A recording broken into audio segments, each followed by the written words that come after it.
Я прежде чем прийти к хатха-йоге, тоже несколько разных видов пробовала. Я вообще до этого занималась в зале, в фитнес-зале, в качалке.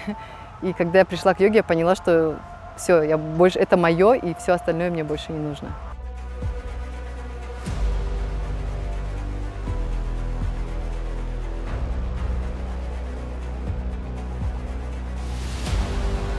Йога – это не спорт, честно говоря. Йога – это не спорт, а йога – это вообще духовная практика. И практикуя асаны, асана – это только одна из ступеней йоги, и практикуя асаны, мы на самом деле работаем и со своим здоровьем, физическим, и в то же время и с эмоциональным здоровьем, с ментальным здоровьем, и гармонизируем свое тело с природой.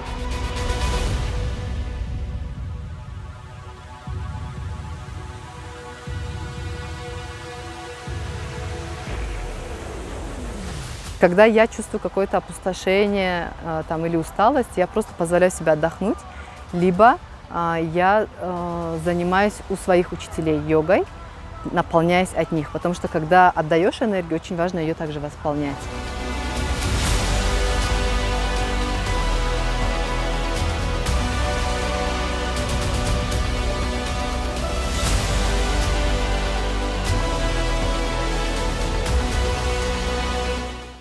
Сейчас они занимаются хатха-йогой. Я веду хатха-йогу. Это классический вид йоги, на основе которой уже выстроены все остальные, сейчас новые, которые появились стили йоги в мире.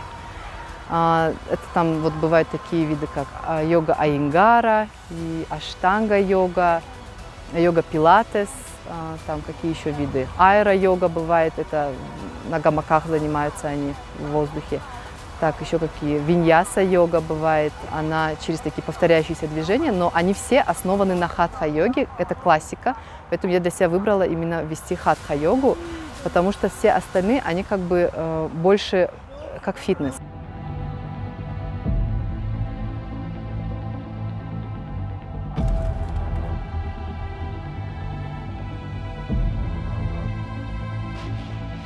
Мы настраиваем в первую очередь себя на занятия. Мы садимся, закрываем глаза и делаем специальную настройку, буквально занимающую 2-3 минуты, для того, чтобы мы полностью этот час посвятили только практике йоги.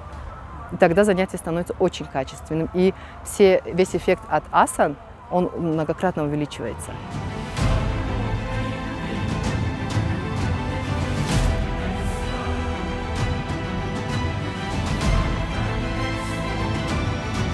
Очень важно выбрать